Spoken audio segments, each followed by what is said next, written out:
네, 하나님 말씀 마태복음 28장 1절입니다. 같이 읽으시겠습니다.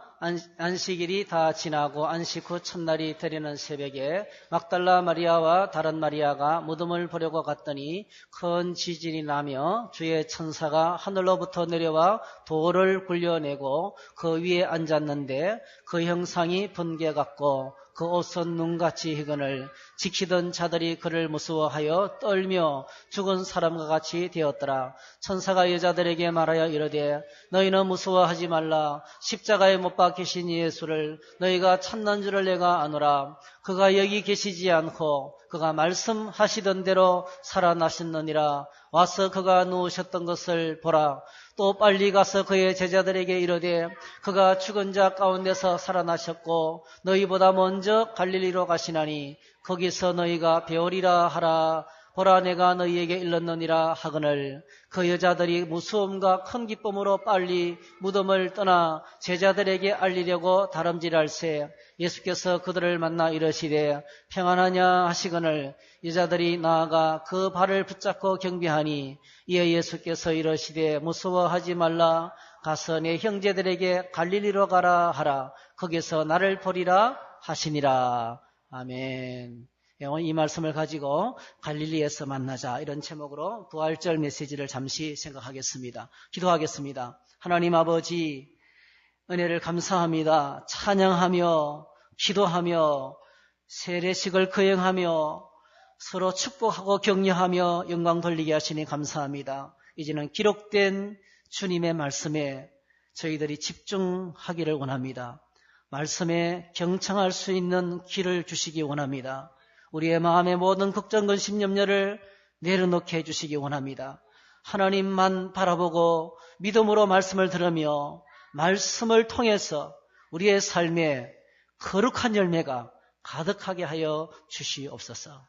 예수님의 이름으로 기도하옵나이다. 아멘. 세상 사람들은 무덤의 크기로 생전의 권세와 이용을 자랑하려고 합니다. 중국의 천안문 광장의 마쩌동의 무덤 어마어마합니다.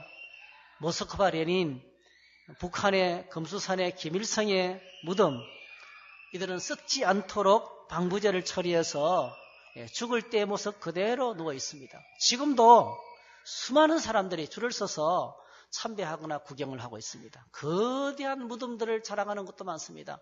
가장 대표적인 것이 피라미드죠. 이집트의 피라미드. 또 중국의 진시황릉 무덤, 여산릉이라 부릅니다. 여산릉. 그냥 작은 산만 합니다. 무덤이. 그리고 무덤 꼭대기까지 계단을 오르는 데만 해도 15분이 걸립니다. 시안의 척천무후 황릉도 무덤이라기보다는 거대한 산입니다.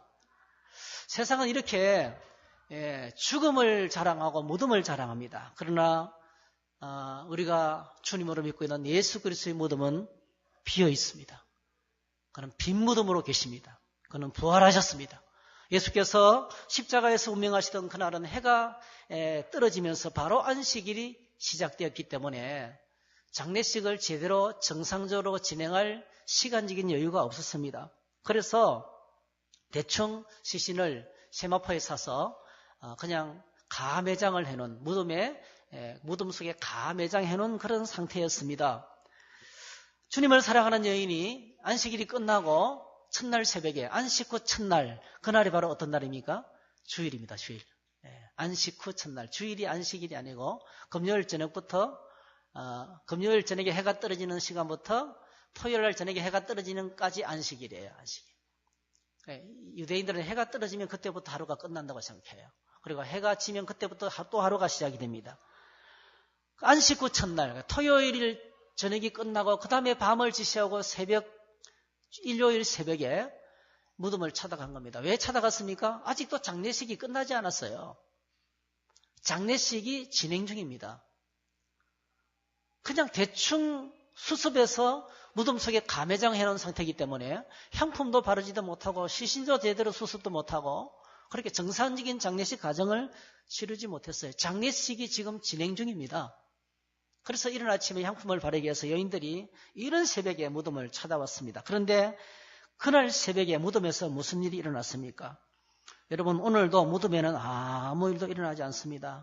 저는 시골에서 살았는데 가끔씩 가다가 한밤중에 무덤을 공동묘지를 통과할 때가 있어요.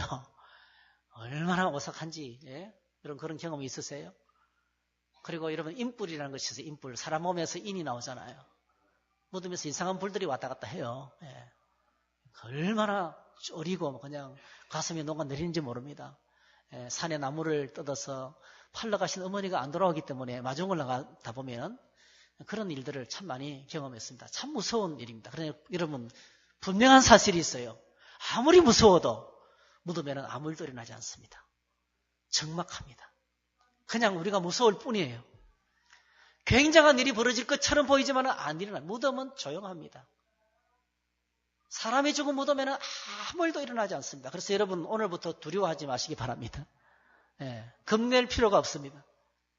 그런데 그래서 공동묘지는 조용하고 무덤에서는 아무 일도 일어나지 않는데 예수 그리스도의 무덤은 예외였습니다. 굉장한 일이 벌어졌어요. 가서 보니까 상상 못할 일이 벌어진 거예요. 안식일이 다 지나고 안식 후 첫날이 되려는 새벽에 막달라 마리아와 다른 마리아가 무덤을 보려고 갔더니 큰 지진이 나며 주의 천사가 하늘로부터 내려와 돌을 굴려내고 그 위에 앉았는데 큰 지진이 나고 천사가 내려와서 어떤 일을 하고 있어요? 무덤을 막고 있던 돌문을 굴러내고 그 위에 앉아 있다는 거죠.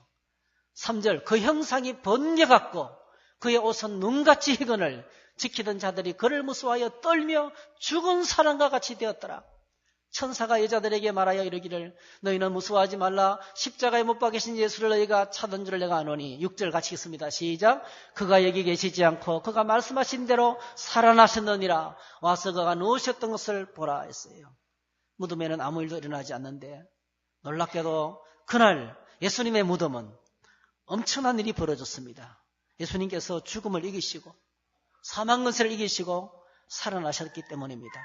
죽음을 이기셨다는 것은 여러분, 죄의 삭은 사망입니다. 이 땅의 죄의 값은 사망입니다. 예수님께서 사망을 이기시고 죽음에서 이기셨다는 것은 죽음의 근세를 이기시고 사망의 근세를 이기시고 어둠의 근세를 이기시고 우리를 사망으로 몰아넣는 사단의 근세를 이기셨다는 거예요. 뭐 때문에요?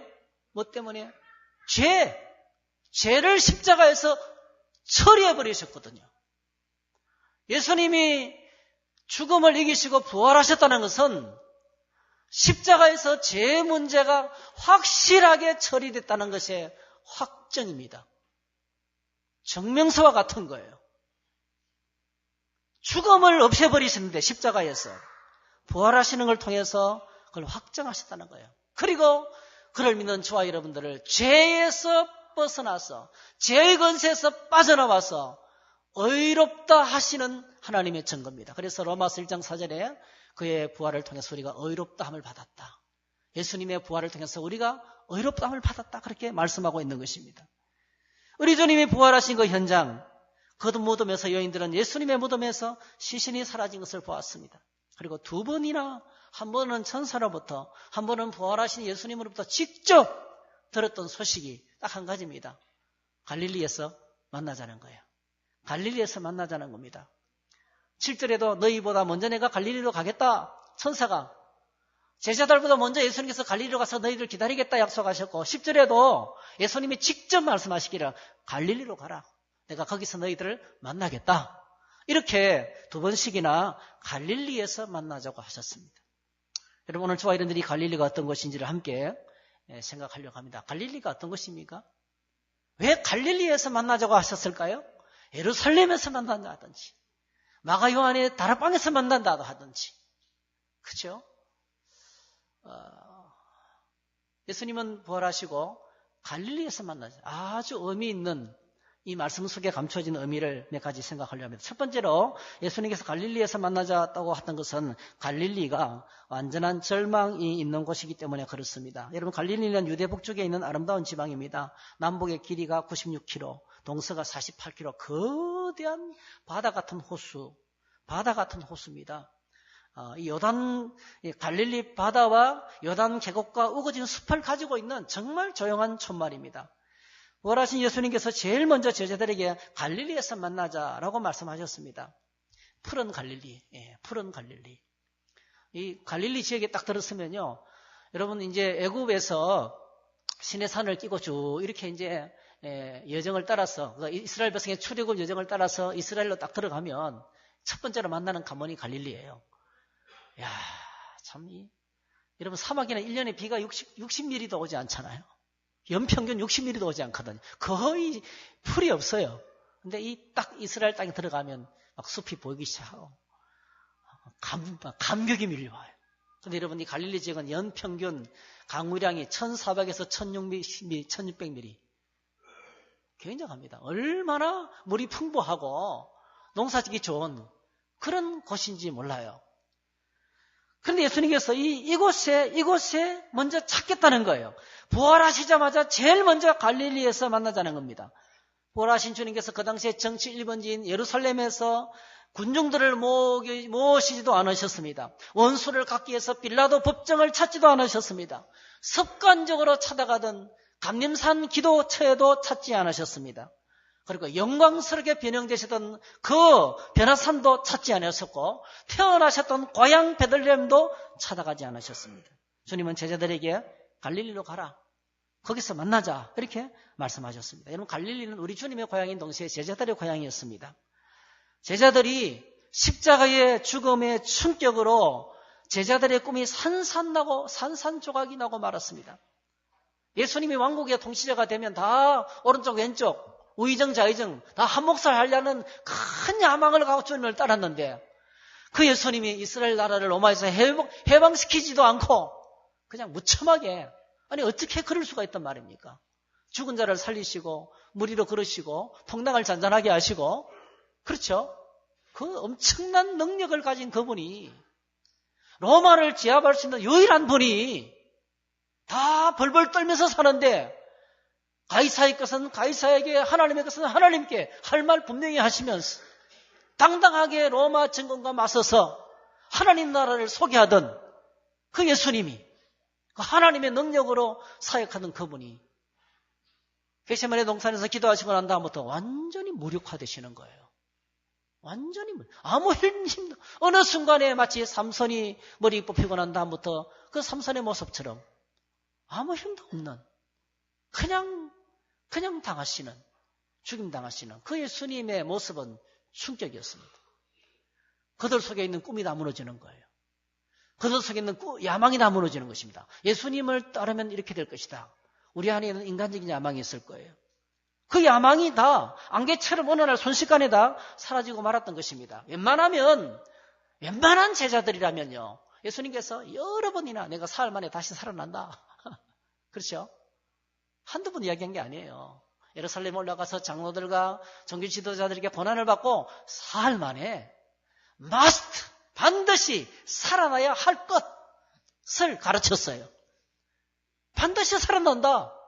웬만한 제자들이라면 믿음이 조금만 있었어도 그들은 예루살렘을 떠나지 않고 주님을 기다렸을 거예요.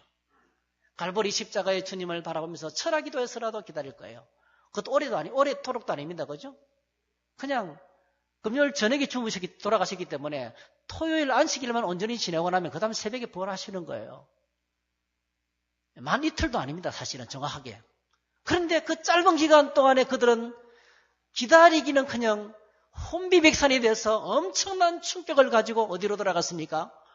자신들의 원래 생업의 현장으로 돌아간 거예요. 갈릴리는 절망과 좌절과 고통이 가득한 살아갈 용기가 전혀 없는 뭔가 될 줄 알고 따랐는데 뭐만 안고 남아있습니까? 이전보다 더 나쁜 상황. 모든 꿈이 사라져버리는. 여러분 오늘 저와 여러분들의 안에 있는 우리를 살아 움직이게 하는 것이 뭡니까? 오늘 저와 여러분 안에 꿈이 살아있습니까? 세상 살다 보면 그날이 그날이고 그 년이 그 년이고 그렇죠? 예. 그 해가 그 해고 그러면서 꿈이 사라지는 거예요. 비전이 사라지는 거예요. 여러분 축복합니다. 날마다 하나님을 예배할 때 하나님의 비전으로 꿈꾸시기를 축복합니다. 따라합시다. 사람은 비전만큼 살고 기도만큼 이룬다. 믿음 안에 눈을 뜨면 비전이 보입니다, 여러분. 오늘 우리 학생들에게 이 비전을 심어줘야 돼요. 공부하라 소리 대신에요. 하늘의 비전을 보면 죽을 똥 살똥 달려갑니다. 믿음을 심어줘야 돼요. 믿음 안에 살도록 도와주셔야 돼요. 우리 자녀에게 믿음을 심어주면 하늘의 비전을 향하여서 사명을 가지고 공부할 줄 믿습니다. 인생의 목적이 분명하게 되어야 되는 겁니다. 그런데 갈릴리 어떤 것이냐면 그 꿈이 왕창 무너져서 현실로 다시 돌아왔어요. 그런데 예수님께서 그 낙심에서 돌아간 그곳에 찾아오셨습니다. 할렐루야. 오늘 저와 여러분들이 인생을 살다가 지치고 피곤하고 낙심하고 주저앉는 그 자리에 그곳에 주님은 찾아오시는 거예요. 아무도 찾지 않는 그것입니다. 다 비웃고 조롱하는 자리입니다. 나 홀로 남았던 정말 비참하게 버림받은 그 자리입니다. 주님은 오늘도 그 자리에 찾아오십니다. 할렐루야. 부활하신 주님이 우리를 만나기 위해서 오시는 거예요. 수많은 사람들이 인생의 막다른 골목에서 예수님을 만납니다. 그것이 갈릴리로 가져가는 첫 번째 사랑의 주님이죠. 낙심과 좌절과 고통과 절망이 있는 곳에 찾아가는 발걸음. 오늘 저와 여러분들이 그런 사람이 되어야 됩니다. 버림받은 사람, 희망이 없는 사람, 소망이 없는 사람, 낙심하고 절망이 있는 사람, 예수님 대신에 말씀 들고 찾아가면 그곳에 주님이 함께 찾아가게 될 줄로 믿습니다. 부활의 주님의 첫 번째 메시지입니다. 두 번째로 갈릴리는 첫사랑이 있는 곳입니다. 첫사랑. 여러분 첫사랑 하면 가슴이 뛰죠. 우리 교회 청년들이 지금 이제 이번 주에도 결혼하고 다음 주에도 결혼하는데 얼마나 가슴이 지금 뜨거울까요? 그렇죠? 참 가슴이 뜨겁고 뛰고 또 얼마나 기분이 좋은지 모르겠어요. 갈릴리는 바로 첫사랑의 장소입니다. 갈릴리는 예수님의 제자들이 예수님을 처음 만난 곳입니다. 그리고 갈릴리는 예수님의 공생의 기간 동안에 사역의 주 무더기였습니다. 누가복음 4장 14절 예수께서 성령의 그 능력으로 갈릴리에 돌아가시니 그 소문이 사방에 퍼졌고 무사람에게 칭송을 받으시더라 그렇게 하셨어요. 예수님의 사역은 거의 다가 가르치는 사역이었습니다. 오늘날 교회가 존재하는 최고의 목적은 진리의 말씀을 가르치는 것입니다. 주일 예배 와서 여러분들이 하나님 말씀에 경청할 수 있는 길을 달라고 기도하시기 바랍니다. 말씀을 예배의 자리에 오는 순간부터 하나님의 진리로 날마다 깨어나야 됩니다. 예수님이 땅에 오셔서 하시던 제일 첫 번째 사역이 티칭 사역, 가르치는 사역을 하셨습니다. 그리고 마가복음 4장 23절 24절 예수께서 온 갈릴리에 돌아다니면서 그들을 해당해서 또 가르치시고 전파하시고 천국을 전파하시고 천국을 소문내는 겁니다. 그리고 백성 중에 모든 병과 모든 약한 것을 고치시니 할렐루야. 오늘도 주님께서 이렇게 이 일을 우리에게 맡겨주시고 이 일을 교회를 통해서 행하고 계신 줄로 믿습니다. 교회 오면 진리를 깨닫는 역사가 나타납니다.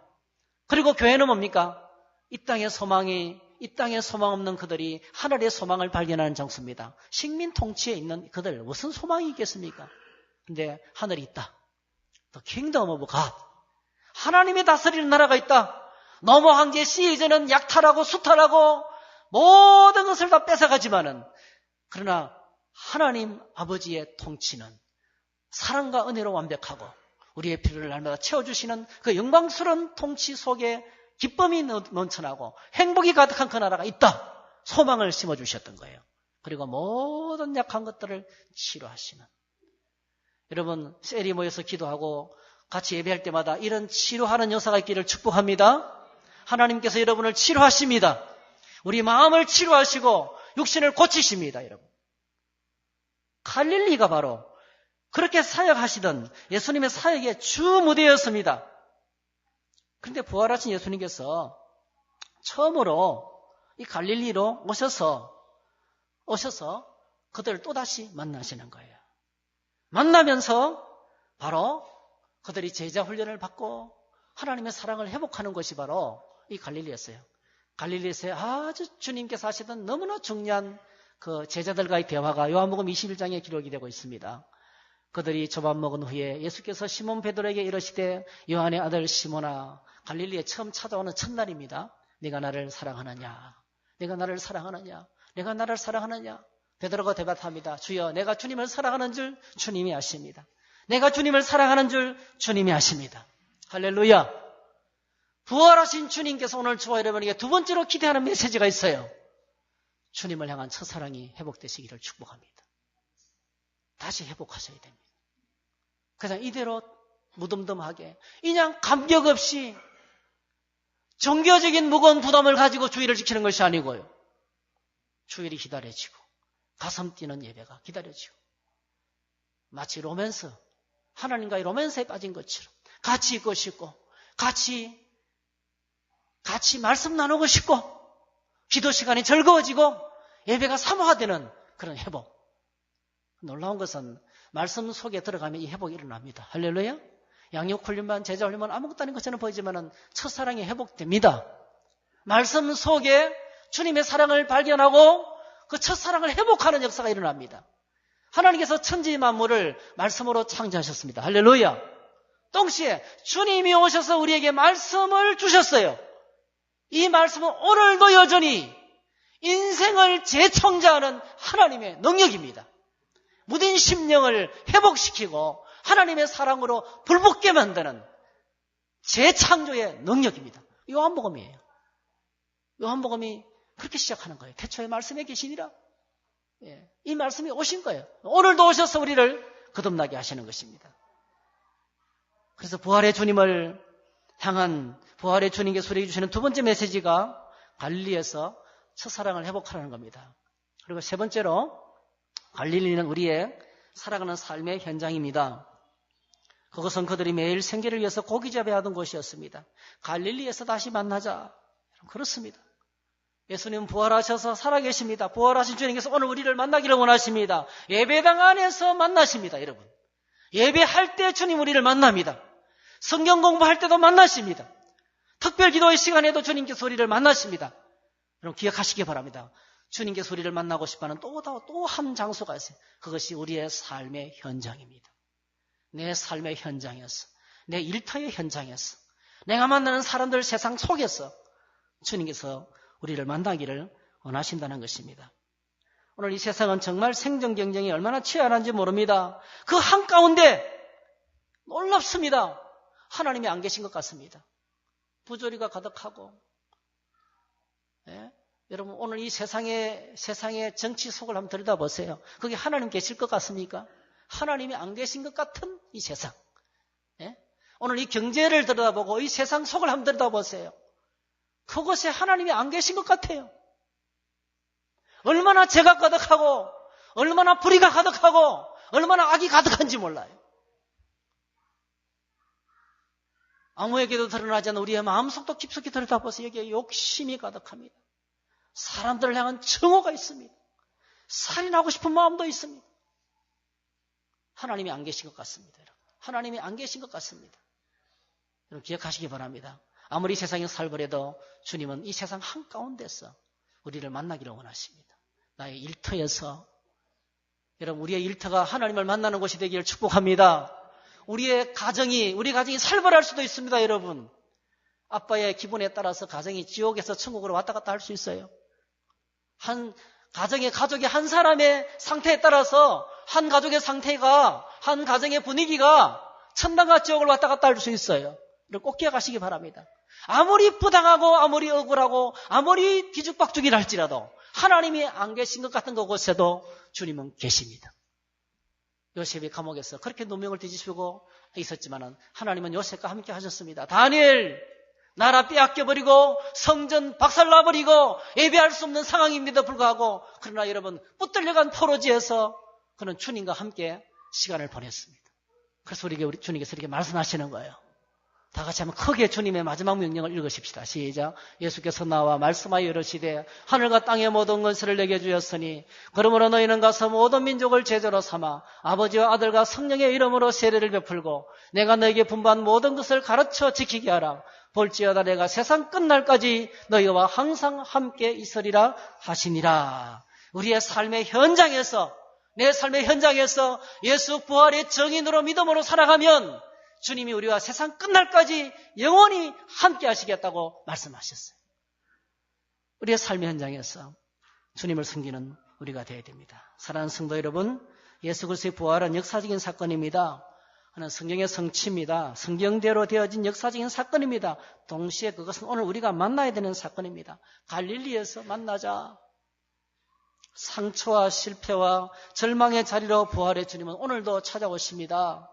첫사랑을 잃어버리고 먹고 살기 위해서 살다 보니까 신앙 다 바닥나버리고 서리 집사인데 한때는 교회에 직분을 받았는데 과거에는 교사로 열심히 했는데 옛날에는 뜨겁게 찬양대를 했는데 오늘은 싸늘하게 식어버린 그 차가운 심령들, 그 심령들을 주님은 다시 뜨겁게 불태우기 위해서 첫사랑을 회복시키기를 원하는 것입니다.